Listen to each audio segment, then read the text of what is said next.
Hello, sluts, whores, slaves, boys, pay pigs, worthless men, whoever is watching this, all my kinky people.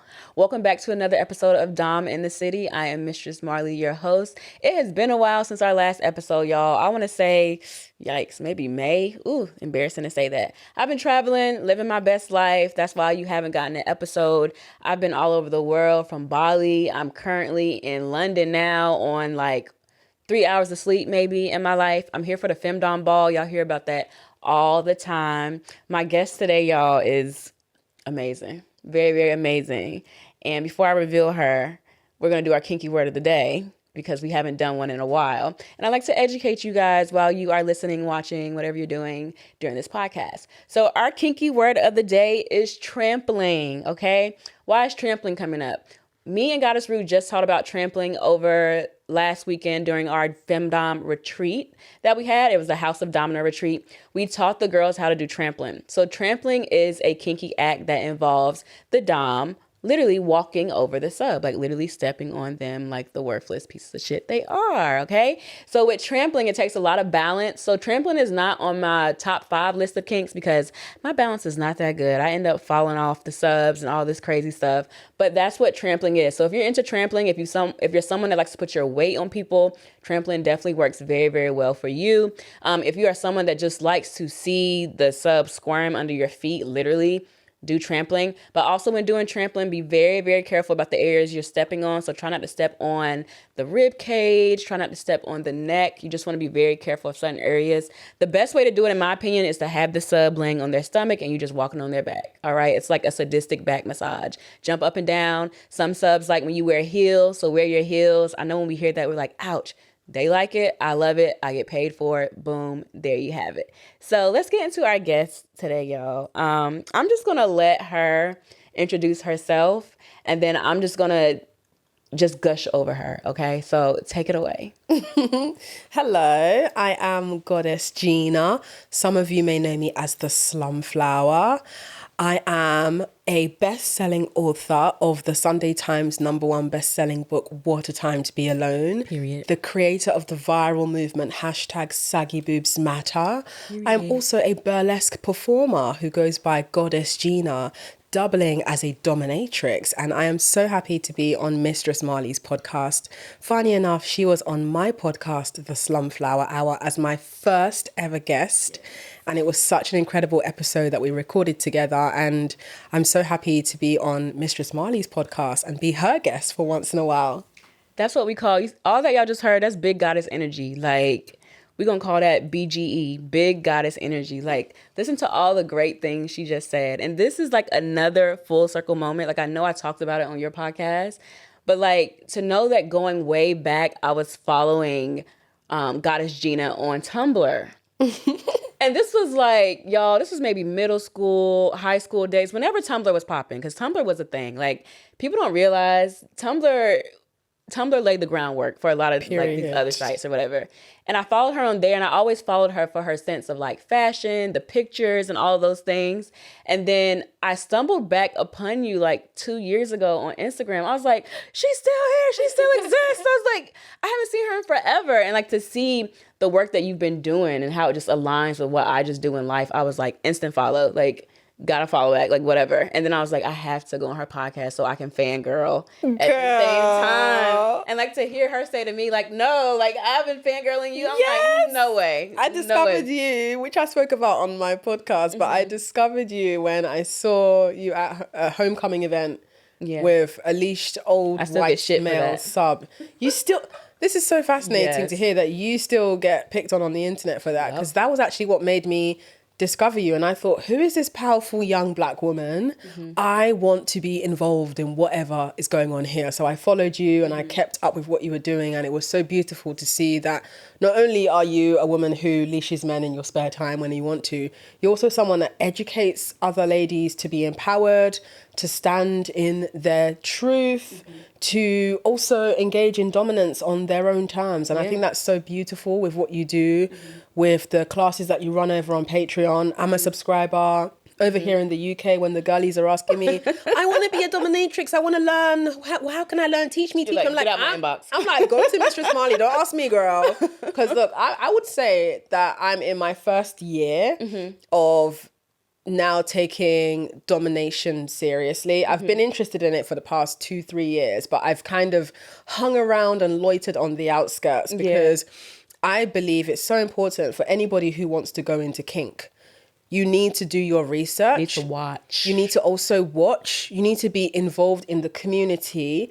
And I think you need to organically make friends so that you have a 360 degrees understanding of this lifestyle rather than just jumping into it from a place of idolizing it and expecting these grandiose results and comparing yourself to the progress of people who have been doing this for at least 5-10 years. Exactly. And it's good that you touch on that, because I even have students that maybe you've been taking my class for 2 weeks and they're coming to me, why am I not getting what you're getting? And what am I doing wrong? And I'm like, no one even knows who you are yet, babe. Like, you haven't even established your dominant voice. So I try to tell people your dominant voice sometimes is different than who you are walking in everyday life. And sometimes it adjusts based on the type of subs you're dealing with.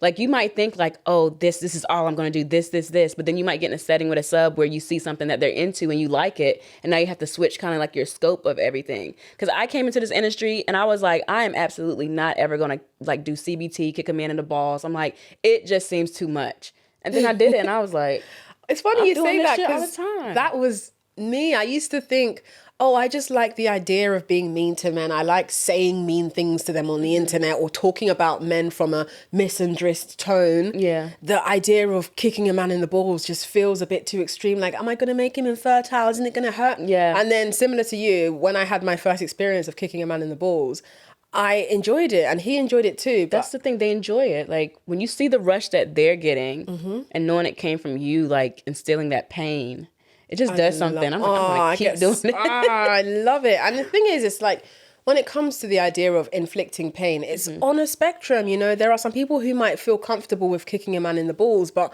won't feel comfortable with maybe piercing skin or... Yeah, that's me. I have my hard limit is needles. Yeah, I don't like needles. I've observed doms doing like, you know, even like the blood fantasies of like... extracting blood using a syringe. I'm just not into it. And it's important to accept and acknowledge what you're into. It doesn't mean you need to shame it. It just means you need to know what your hard limits are, because sometimes when people observe this lifestyle, they think that they have to emulate and embody someone else's personality in order to be a quote unquote real dom. Yeah. I see it online oftentimes with this real dom thing too is... Oh God. And you'll impart some knowledge on what a quote unquote real dom is. Because as somebody who is speaking on behalf of the people I'd like to call the baby doms, who would be so interested in this particular conversation, to hear from you the knowledge and the insight we need. One thing that I had to really talk myself out of from the beginning, as in literally this past summer, this year, is observing the doms who have been here for 5+ years versus observing the newer doms who just made an account, and seeing the newer doms who are doing this thing where like they're all talking the same. I'm a brat. I'm going to be a bratty princess and take your money. Yeah. Oh, which one of you losers? It's the same thing. Yeah, the loser sign. It's the loser sign. Verification or video. Oh my God. I'm verifying that I'm real.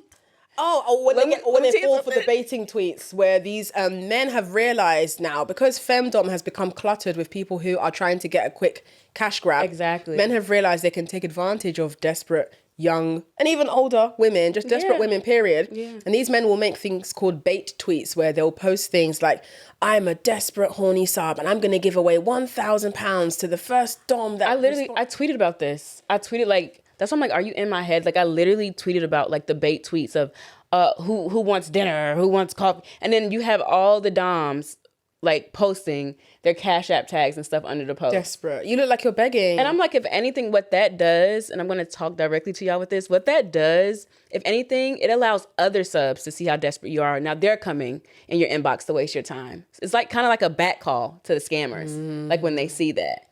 And that's one of the main things I teach too in my classes is about how to stand out as a dom and not be that person. Like, you don't need the verification video. Your age, like your adult content is verification because you get age verified on there. But also like just in general, like switch up how you are speaking.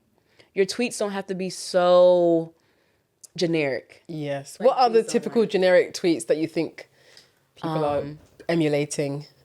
It's the "you are a loser" ones. "Your money belongs to me." "You're worthless. You have nothing else to live for. Pay me today." These are the ones I hate. "Your girlfriend isn't as hot as me." Don't drag other women into your shit. Like, I'm on the same team. My thing is, don't drag other women into your shit. Like, "Your wife, I'm better than your wife." Like, I just hate those so And it was never that serious. Yeah. Okay, so let's get into it because this is like, that's another topic too. We have to find because, girl, they're going to be on Twitter like, "This bitch." Like, they be ready to drag me for stuff anyway, but whatever. All right, so tell me more about your journey becoming a dominatrix, because it's something now that you're showing more on social media, which I love. Like when you made your Twitter page and you were like, "Follow me," I was like, yes. And then I went in my group chat. I was like, "Follow her, y'all. She's starting her page now," or whatever. And like just seeing all the love on your page, like instantly, there were like some subs too that were like gushing or whatever. I was like, oh, these boys were waiting. So tell us about like your journey into wanting to finally be like, okay, I'm ready to post this on social media. I really appreciate that question, Mistress Marley, because for a while I wanted to be more out as a dominatrix, but I felt this fear of, is this going to interfere with my career?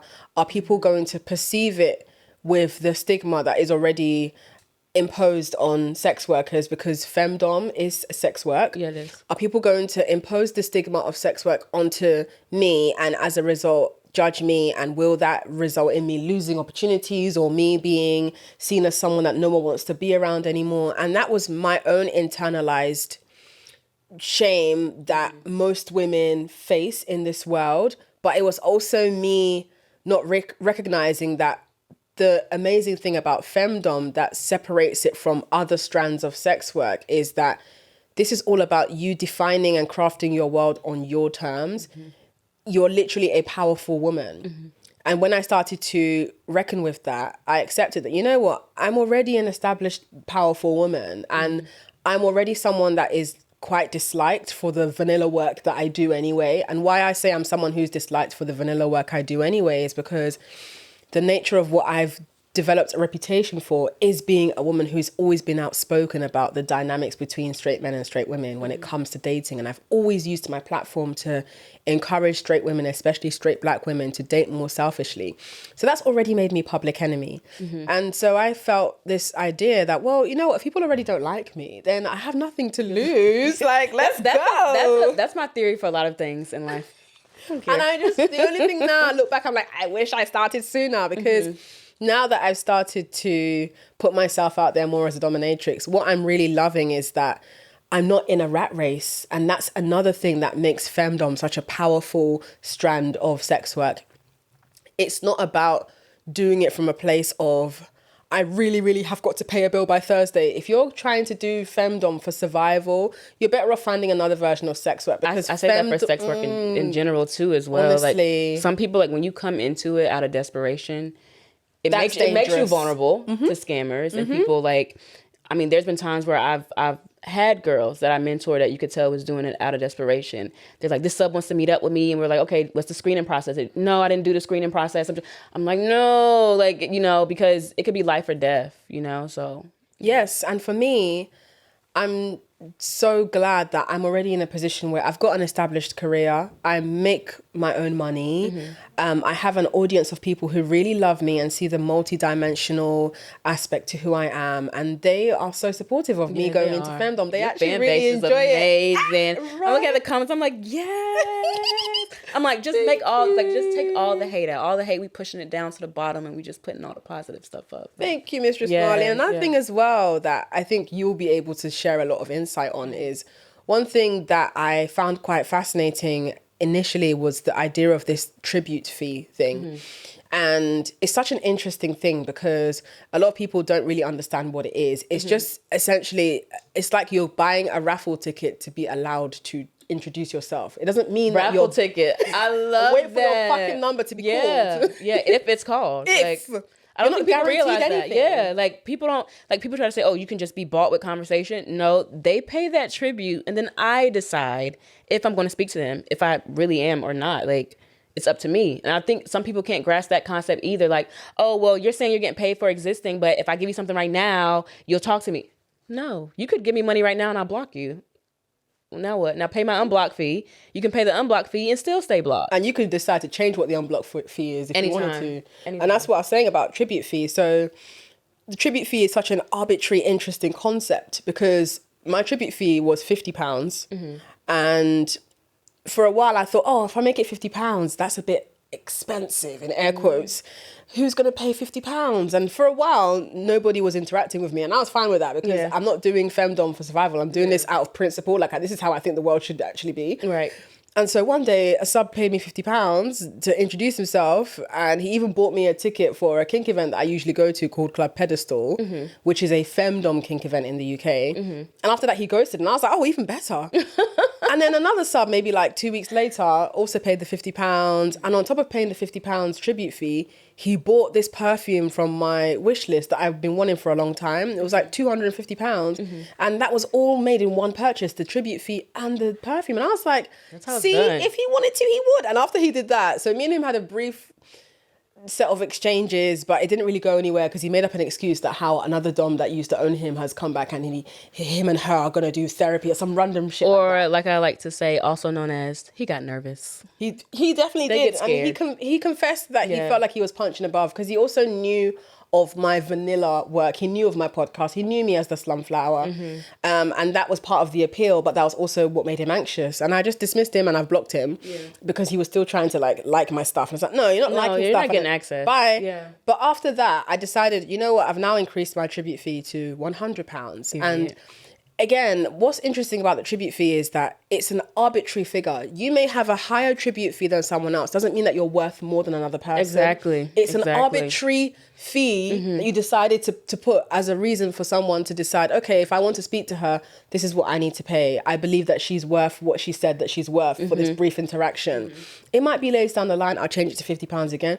But that's the whole point. It's about exercising autonomy and experimenting with your power and understanding as well that when it comes to what femdom has evolved to with the way the internet has also developed, femdom has become very competitive, which it was never about that. But you know, when people see other girls posting their cash sends and it becomes this whole thing of like... And I think that's what's messing the industry up, honestly. Like...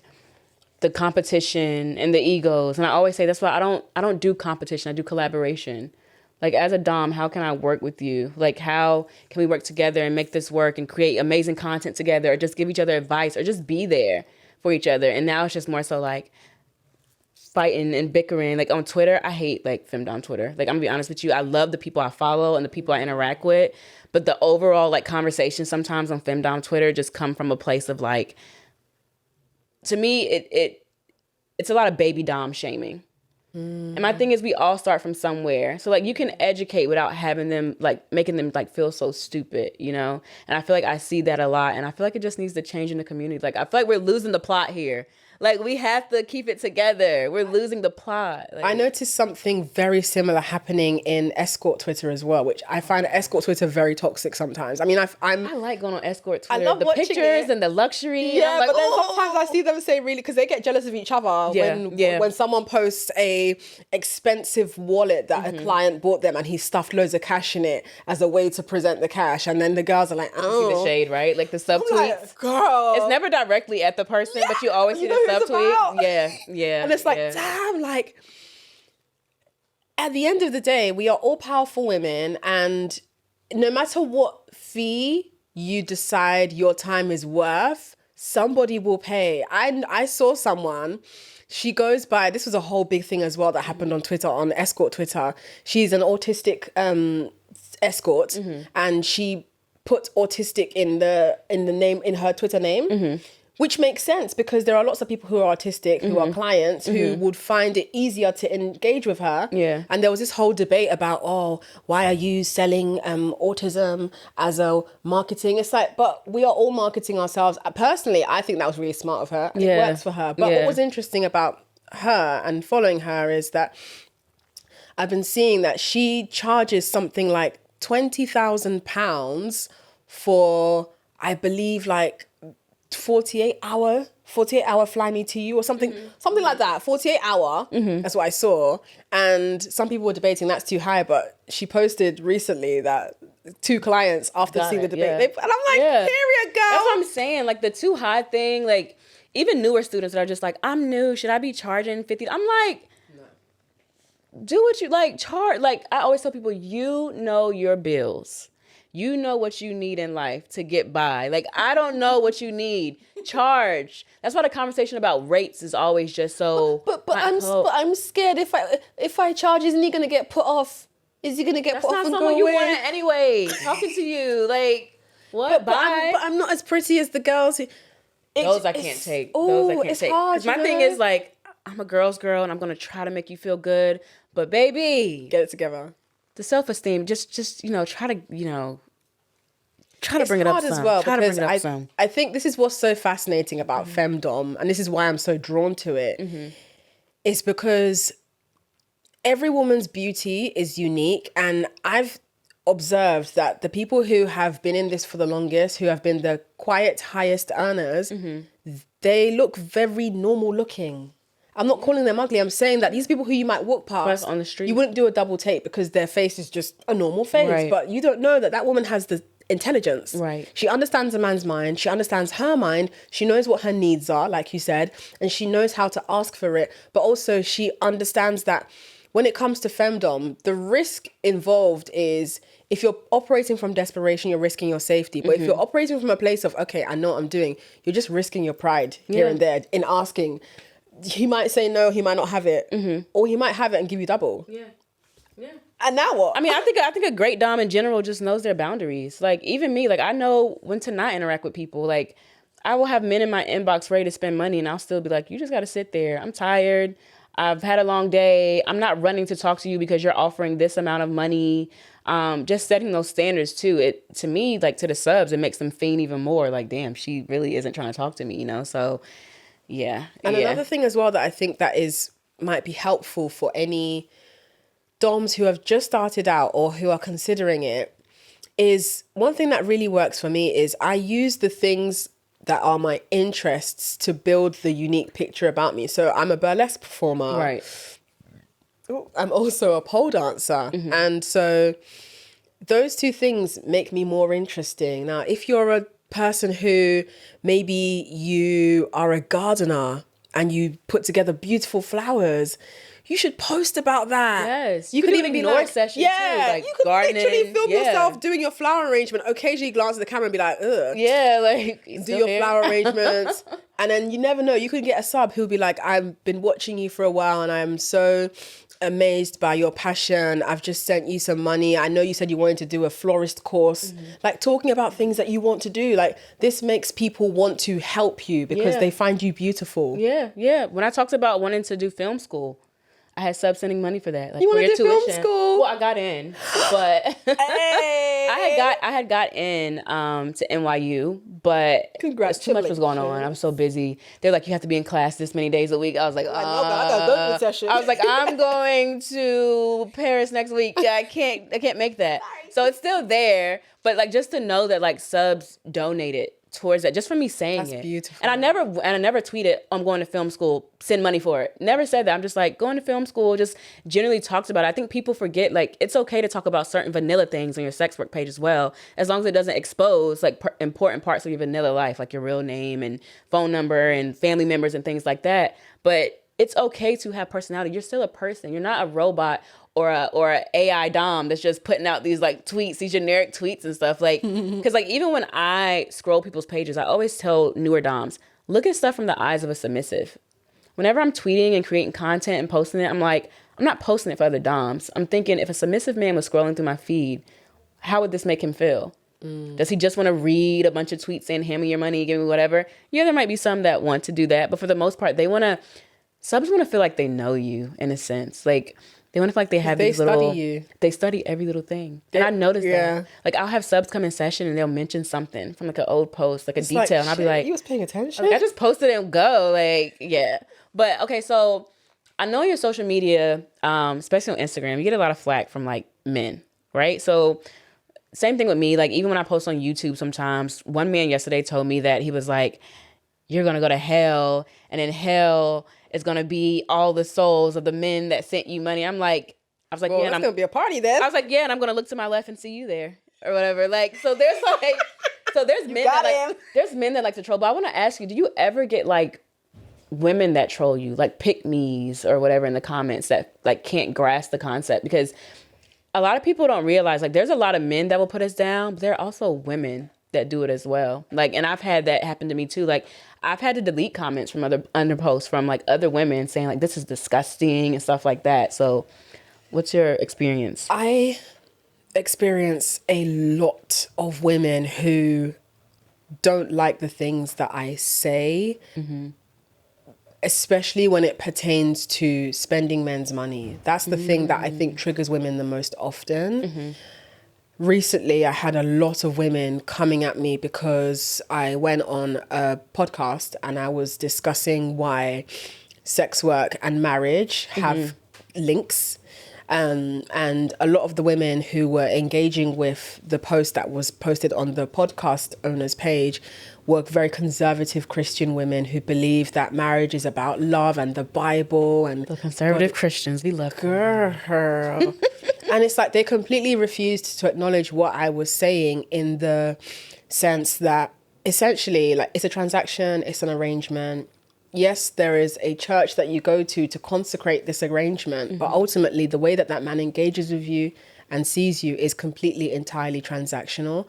Because if you were to say, when I get married to you, I'm not going to have sex with you, he's not going to marry you. Yeah. In fact, a lot of, if not most of the conservative Christians, they get married so they can have sex. Like marriage is all about sex with these same people. Yeah, yeah. And so for me, I think what I found quite difficult to grapple with was the fact that the reason why so many of the women were angered was because in me saying that marriage and sex work are, in my eyes, almost the same thing.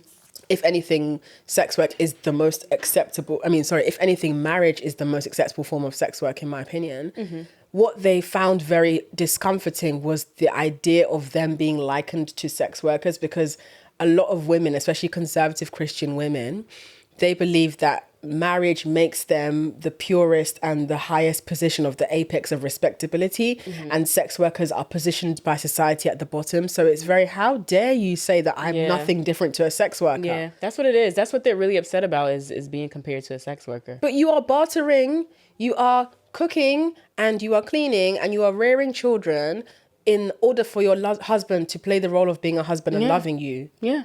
And giving you a ring. Yeah. And the thing is, there's actually nothing wrong with having an arrangement, because sex work similarly is you have an arrangement. Exactly. And a lot of people, why they felt uncomfortable about it, and the comments I was seeing very frequently was the idea that, yeah, but a sex worker is having sex because they don't want to have the sex. They're doing it because they have to survive. It's like, but not all sex work is survival. No. And similarly speaking, there are women who are married and who are having sex when they don't want to, but so that they'll keep their marriage, they have to have the sex. That's the sad part.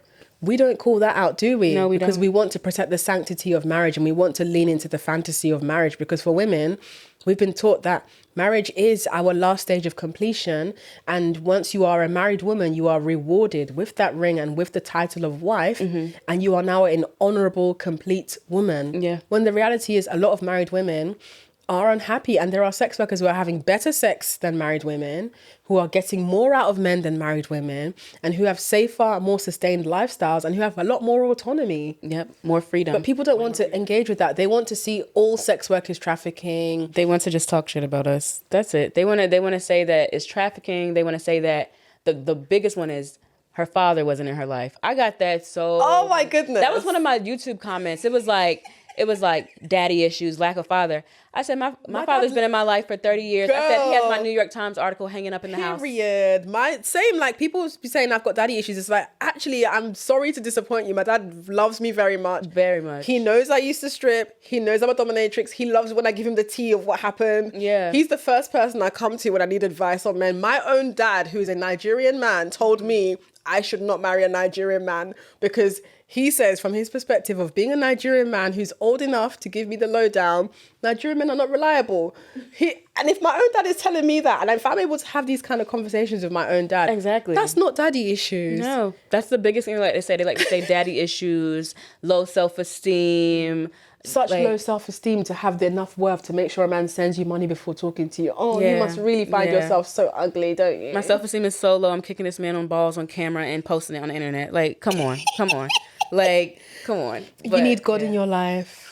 Have you been rescued? My God loves me. Can I introduce you to Jesus Christ? God brings me all these wonderful opportunities. Amen. I'm saying right now, God brought me here in the name to talk of to Jesus. This lovely woman. So, amen. Joke's on you. Period. All right. So, since we are talking about being a dominatrix and men worshiping us, there's two views of men worshiping us that I want to discuss.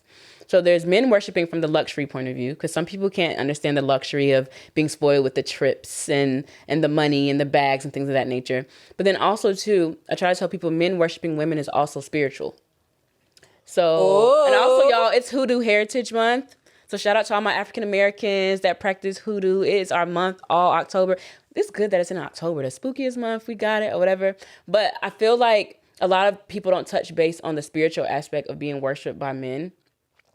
And I want to talk about that because me too, girl. Just being someone that practices hoodoo and even like, you know, in Haitian voodoo and stuff like that, you learn so much about these different Loa, like Erzuli Frida and La Sarine and all these different wonderful figures like women and how they are worshipped and how the men don't fuck with them because they don't want them to get the men don't want to get fucked up. So for instance, La Sarine would sing like in the ocean and it would they would say, close your ears, like for men, because it brings men into the ocean. And then that's how pretty much you drown. Right. With Erzuli Frida, you have to give her the best. She only accepts luxury. She doesn't accept even being shared in the same space with another woman. She doesn't accept anything cheap. Period. So if you were to give her something cheap, in return, she would curse you. Oh, period. She would make sure your life went to shit. She would make sure that you have all these different things happening to you. So when you worship these certain people within these spiritual religions, even when it comes to the women, you have to act a certain way. You have to be prepared in a certain way. So that's why I say when it comes to being a dominatrix and how these men worship me, I have standards for how they worship me. You can't come dressed like this session. Don't bring me no cheap gifts. Call me by my name, Mistress Marley. Don't call me goddess. Don't call me what my name is not. So that's why I say it's a spiritual thing, because my power that I feel while they're worshiping me on the floor, it feeds into my energy to be able to continue to give myself these opportunities and to continue to receive such great things from the universe. So that's why I say it's spiritual. How these subs treat us is spiritual. For me, it's more than just get on the floor, you piece of shit. It's no, I'm giving you instructions for how to worship me and how to be around me. So a lot of people don't talk about the spiritual aspect, because after I have a session, I go home and light my candles and do my candle work and everything, it instantly manifests. That what you shared is so beautiful. Because for me, as someone who I believe strongly in God, that is actually my North Star in this lifestyle. I believe that God has a plan for my life. And based on that trust I have in God, I'm not desperate. So similar to you, it's not every man that wants to serve you that has the opportunity to do so. Exactly. And sometimes the decision you make is just based on what is Spirit saying. Sometimes it's not an obvious reason why you choose one guy over the other. And for me, I'm someone who is very, very in my solitude. I like my personal space. I don't live with other people. I am in a place in my life where I'm so close to myself that even being around a man, I can already see how the energy around me is being infiltrated. And that's why I only want the best for myself. I only want quality. And when it comes to femdom, that is a gateway to quality. But you will only find that quality if you have the patience to say no to what's not meant for you, but also to trust in knowing that you are worth what you want. And you also need to, I do believe you need to have a spiritual practice. Yeah. Even if it's not hoodoo, if you're not someone that's black and you have no links to hoodoo, even if you're Christian, God is there for you. Yeah. A lot of people, they don't want to hear this. They want to believe that this is a dark, satanic, evil. No, I pray for protection before my sessions every time. Protect me from any energy that's not for me, that's going to be bad, let me know right now. Give me the gift of intuition to know if I should even go to this session. There's been times where I was on my way to a session and I canceled. I turned around. I was like, something doesn't feel right.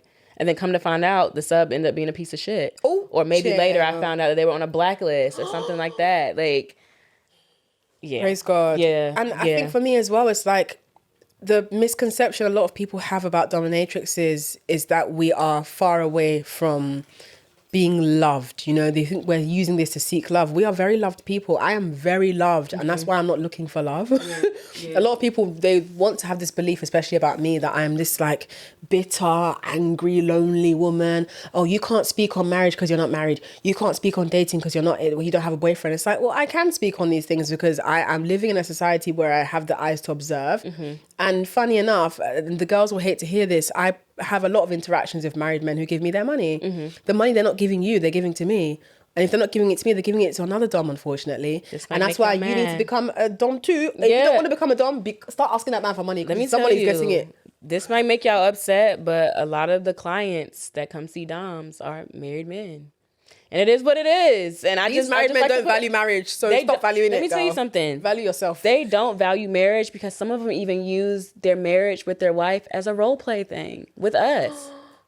Like, the kink of like, my wife's gonna come home soon. She's gonna see me on the floor, or my wife this, or my wife today. Like, it's like they include you in when they're talking to us. Even when we're like, we don't want to hear about your girlfriend, we don't want to hear about your wife or whatever. They still they give us that information. Sometimes they give it to us unsolicited. Sometimes the first message is my wife. You remind me of my wife. You're so beautiful. Or my wife would be so upset right now if she knew. Like, they know these things and they still do them. And they come to sex workers. But then someone hearing that, who is a woman who has a husband and who's maybe be insecure in her marriage, she'll hear that and she'll be like, well, as a girl's girl, why are you not turning them away? Why are you encouraging it? It's like, you could decide to ignore these men. I'm telling you, they will bang down your door and be like, please, I've got money for you, please. You can block these them everywhere. These men find us. Yeah. They seek us out. It's like Mistress Marley at the moment has got a $50, I believe, tribute fee. Yeah.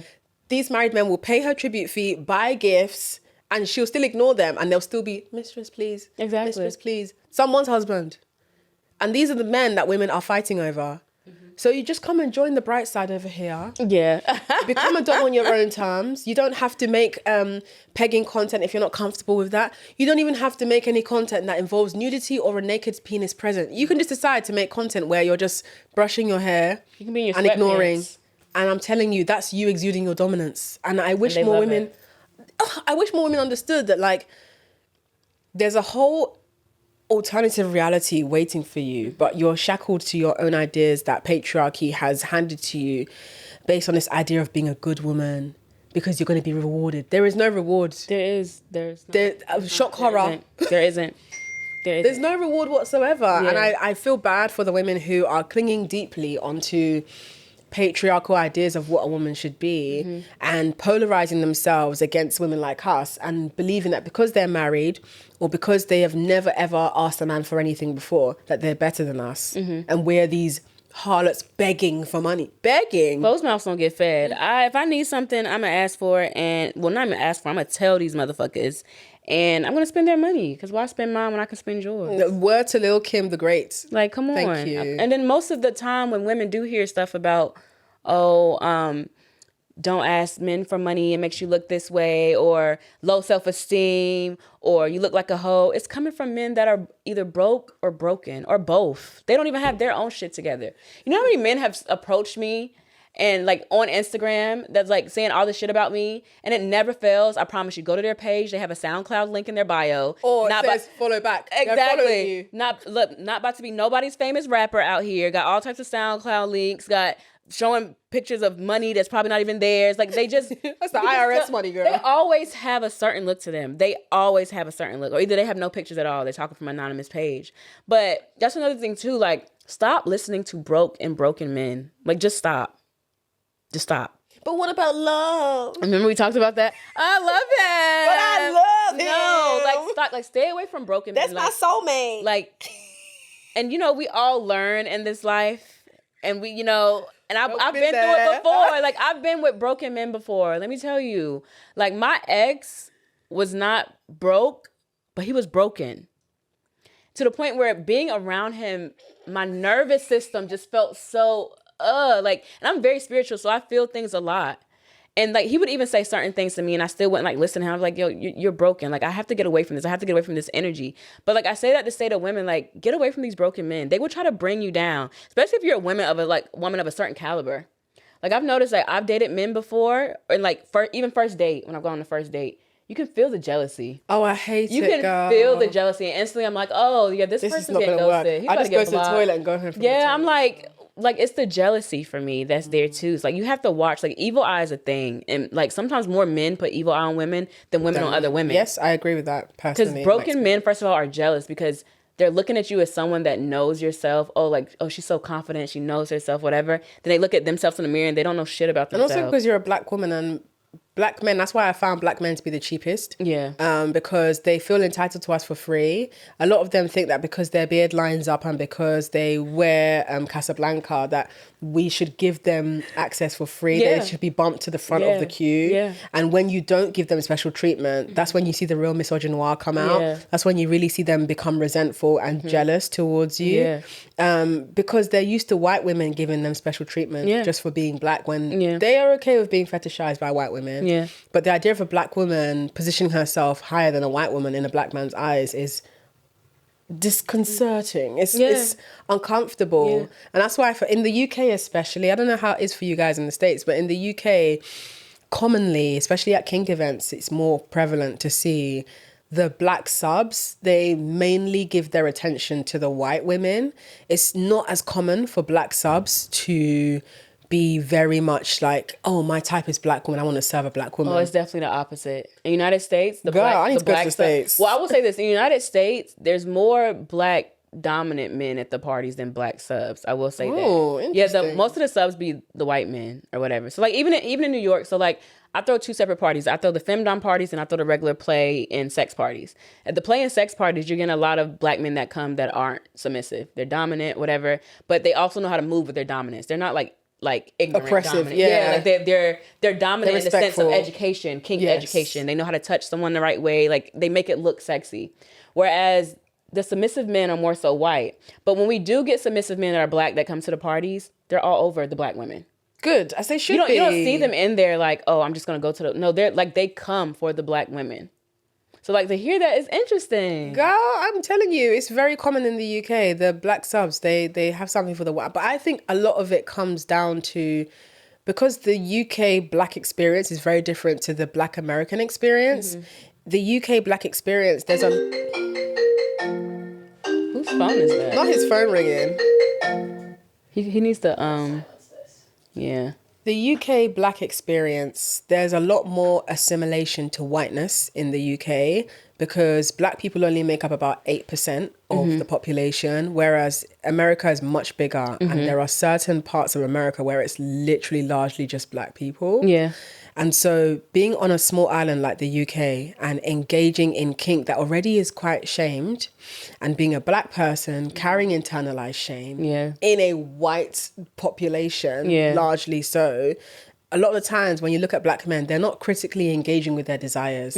They're not intellectually inspecting who they love and why they love those people. They just go for what is presented towards them as the apex of attraction. And that's mainly white women. And it's not to say that black women are not attractive, because look, we've always got white subs lining up to come serve us. So I never have no issue with that. Yeah. But it's just fascinating to see how race plays a role in this, depending on where you are in the world. And for black women who are in the UK, who are dominant, we have to do extra work to keep our self-esteem where it is, because there are black men who don't like black dominant women. They want to break us, especially me. I get a lot of black men trying to break my self-esteem. They'll comment on my boobs and say my boobs are saggy. They will try to imply that I'm this sort of bitter, wicked woman because I like dominating men, when a lot of that is just projection. And the reality is they feel eliminated by me implying that I would never sleep with a broke man. I would never date a man who cannot pay all of my bills and take care of me, and vacations and gifts and money and all the things that I personally would find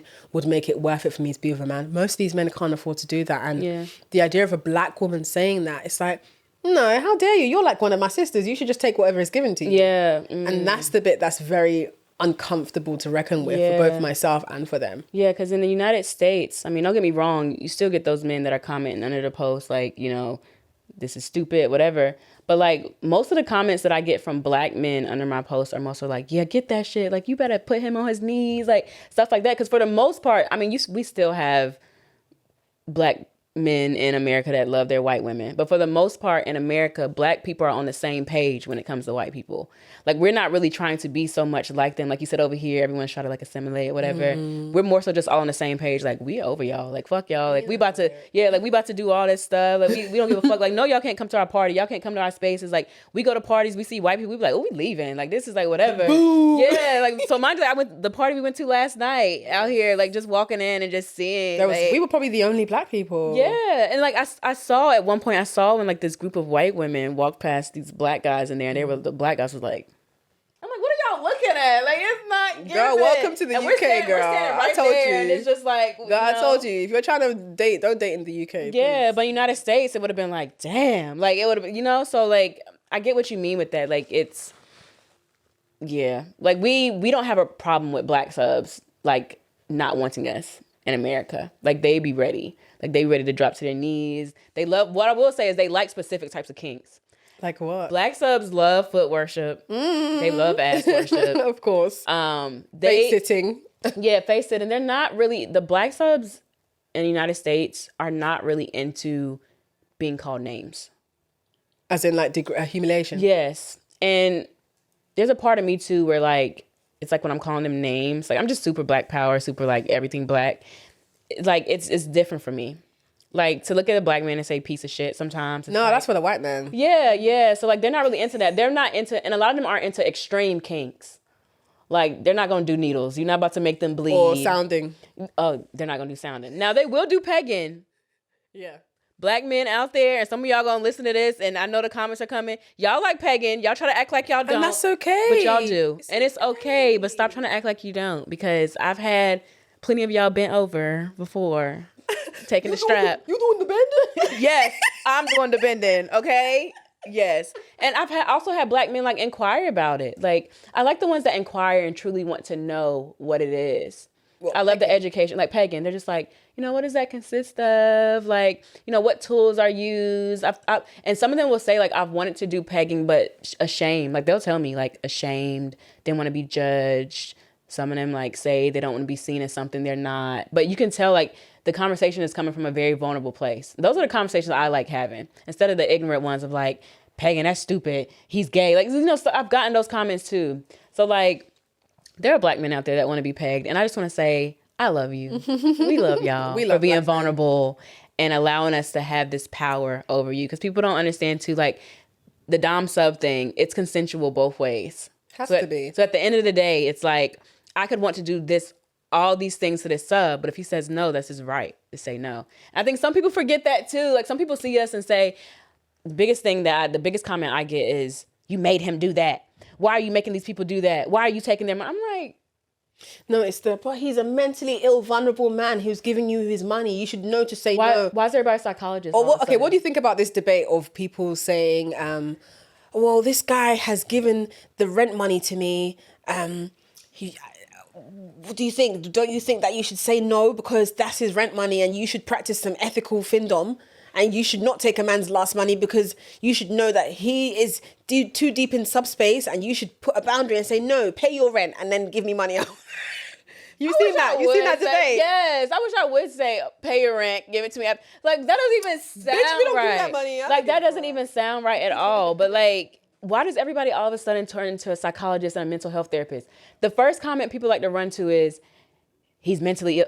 You don't know that about this man. And you know what's fascinating about that? What? Why does a man need to be mentally ill to like a woman enough to want to give her money? Because that tells me then as a woman, you think that a man needs to be mentally ill to like you. Yeah, we're going to leave it on that note because, child, I can go on and on and on about this topic. Yes. All right, so next we're going to do something fun. This conversation has been amazing. We touched base on a lot of great things. I know some people are going to be upset, but live to make people upset. I have a anger you kink. I like to anger people. An anger kink. Anger you. I'm going to anger you specifically. Whoever's watching this, I like it. I like making people angry because it turns the wheels in your head. You know, gets the comments flowing. All right, so we're going to do a rapid fire, this or that. Okay. So super short answers. Yes. All right. So leather or latex? Leather.